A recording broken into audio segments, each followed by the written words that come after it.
अस्सलाम वालेकुम जी वकास साहब, आज आप सबसे पहले तो ये बताएं कि आज आप किस प्रोजेक्ट पे हैं। ये हमारा जो इस्लामाबाद में जो इस्लामाबाद का बहुत ही मशहूर एरिया है, ब्लू एरिया है। ये ब्लू एरिया में ये प्रोजेक्ट वाक़या है। हमारा ये प्रोजेक्ट का नाम है रिजवान और Kamran centre, East and West के नाम से ये जाना जाता है प्रोजेक्ट। और यहाँ पे हमने फायर फाइटिंग सिस्टम जो है ना इंस्टॉलेशन कर रहे हैं, जिसमें फायर हाइड्रेंट सिस्टम है और स्प्रिंकलर सिस्टम है। ठीक है जी। और इसमें जो हाइड्रेंट सिस्टम में जो पंप सेट लग रहा है हमारा 500 GPM 7 बार का लग रहा है। और इसमें जो इक्विपमेंट्स यूज़ हो रहे हैं ये आप देख सकते हैं, गाला इंटरनेशनल और यूएल लिस्टेड ब्रांड है ये। ठीक है। और पंप के बारे में थोड़ा सा मैं आपको बता दूँ कि पंप अभी 2-3 दिन हो गए हैं। पंप हमारे दोनों प्रोजेक्टों के आ चुके हैं। सेम पंप हैं, सेम प्रोजेक्ट हैं।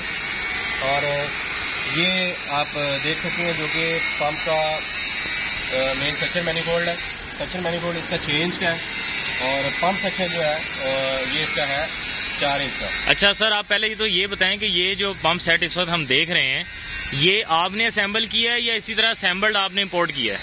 ये असेंबल होता है सिर्फ यहाँ तक।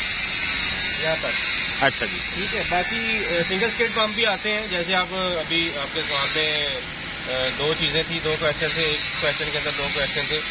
ये सिंगल स्किड पंप भी आता है, जिसमें इसी तरह जिस तरह आपको पड़ा नज़र आ रहा है ना जी, इसी कंडीशन में बाहर से इम्पोर्ट जो है ना वो आता है हमें। तो अब ये जो है ये 2 स्किड अलग अलग है, जिसमें हमारा मेन पंप और जोकी पंप एक स्किड के ऊपर है और डीजल इंजन जो है, डीजल पंप है जो हमारा वो अलग स्पीड के ऊपर है। ये इधर से आए, थोड़ा मैं आपको रिव्यू करवा दूँ। ये देखें,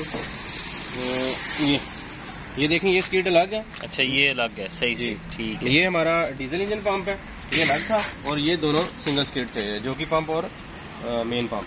कैपेसिटी दोनों की सेम है। पंप का मॉडल जो लगा हुआ है 65/26 जो है इसका पंप का मॉडल है। ओके। डीजल इंजन जो है इसको भी आपको दिखा देते हैं। ये देखिए,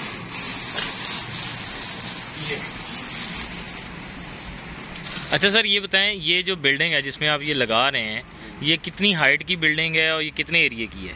ये बिल्डिंग जो है इसका प्लॉट जो एक बिल्डिंग का प्लॉट साइज है तकरीबन 150 फीट बाई 100 फीट है। ठीक है। और इसकी हाइट जो तकरीबन बनती है 60 to 70 फीट इसकी हाइट बनती है। ओके। 4 फ्लोर है इसके, एक बेसमेंट है इसकी। ठीक है। तो ये पंप कितनी पावर का है जो आप लगा रहे हैं, कितने GPM का है?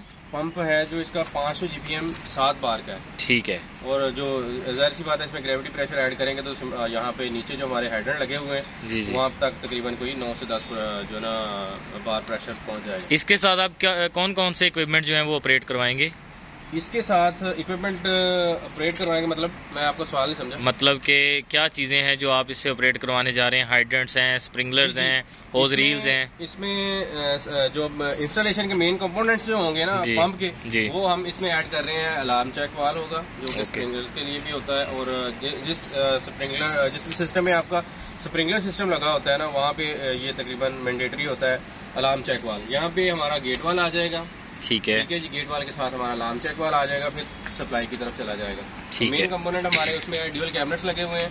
ड्यूअल कैबिनेट्स के अंदर होज रील है अपर कंपार्टमेंट में, और जो है लोअर कंपार्टमेंट में हमारा उसके अंदर है लैंडिंग वाल्व और होज पाइप होगा, जेट नोजल होगी, रेडी टू यूज होगा। ठीक है। और बेसमेंट्स के अंदर जो है ना हमने स्प्रिंकलर दिए हैं। स्प्रिंकलर 2 टाइप्स के हैं, क्योंकि ऑक्यूपेंसी की टाइप्स को मद्देनजर रखते हुए हमने उसको डिज़ाइन किया है। कुछ एरिया है जहाँ पे हमें साइड वाल स्प्रिंकलर दिए हैं और हॉरिजॉन्टल साइड वाल। ठीक है जी। और कुछ एरिया है जहाँ पे हमने पेंडेंट स्प्रिंकलर दिए हैं। ठीक है। और बाहर जो आउटडोर है इसको 2 रोड लगते हैं इस बिल्डिंग को ना, फ्रंट साइड और बैक साइड। हमने दोनों तरफ इसके फायर ब्रिगेड कनेक्शन दिया है ताकि फायर ब्रिगेड की गाड़ी किसी भी साइड से आ रही है, नियरेस्ट पॉइंट उसको जो भी मिलता है वो प्लग इन हो और फायर फाइटिंग के लिए जो है इसको इस्तेमाल किया। अच्छा, वो हमारे AC राइजर को प्रेशराइज करेगी जी, जो पंप के साथ अटैच है? राइजर के साथ अटैच है। ठीक है। पूरे सिस्टम को जो है ये प्रेशराइज करेगी। ठीक है। तो टैंक कैपेसिटी कितनी है जो आप इसके साथ यूज कर रहे हैं? ये जो आप पीछे देख रहे हैं, इधर आ जाए थोड़ा, मैं आपको दिखा देता हूँ। ये सारा टैंक है, ये सारा वाटर टैंक है। इसमें जो हमने फायर फाइटिंग की जो रिजर्व कैपेसिटी रखी है जी, वो 1,20,000 लीटर होगा। ओके। ठीक है। और इसी तरह दूसरा प्रोजेक्ट है, उसमें भी सेम है, सेम कैपेसिटी के पंप है, सेम चीज़ें लगी हुई हैं और टैंक का साइज भी जो है ना सेम है। और यहाँ पे इंशाल्लाह जो फायर फाइटिंग के लिए रिक्वायरमेंट है वो पानी की, मतलब ये स्टैंडर्ड रिक्वायरमेंट है और स्टैंडर्ड हमारे पास इस वक्त अवेलेबल भी है। जी जी ठीक है। आप इस पंप के बारे में और कुछ बताना चाहें हमारे नाजरीन को कि इसकी कोई खसूसियत ऐसी?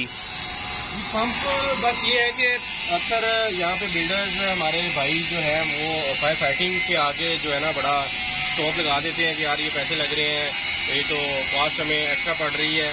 लेकिन ये बिल्डिंग की जो है ना रिक्वायरमेंट्स है उसका हिस्सा है, इसको आप जो है ना लाइट ना लिया करें। Fire provision, fire and life safety जो इक्विपमेंट्स है उसकी प्रोविजन जो है ना उसको ज़रूरी रखें और उसको मद्देनज़र रखा करें। डिज़ाइन अक्सर होते हैं वो बिल्डर डिज़ाइन बना लेते हैं, बिल्डिंग खड़ी हो जाती है, लेकिन फायर फाइटिंग का कॉन्सेप्ट नहीं होता पूरे डिज़ाइन में। लेकिन अब तो बहुत सारी डेवलपमेंट्स आ गई हैं पाकिस्तान में, स्पेशली इस्लामाबाद में CDA इस पर बहुत वर्किंग कर रहे हैं।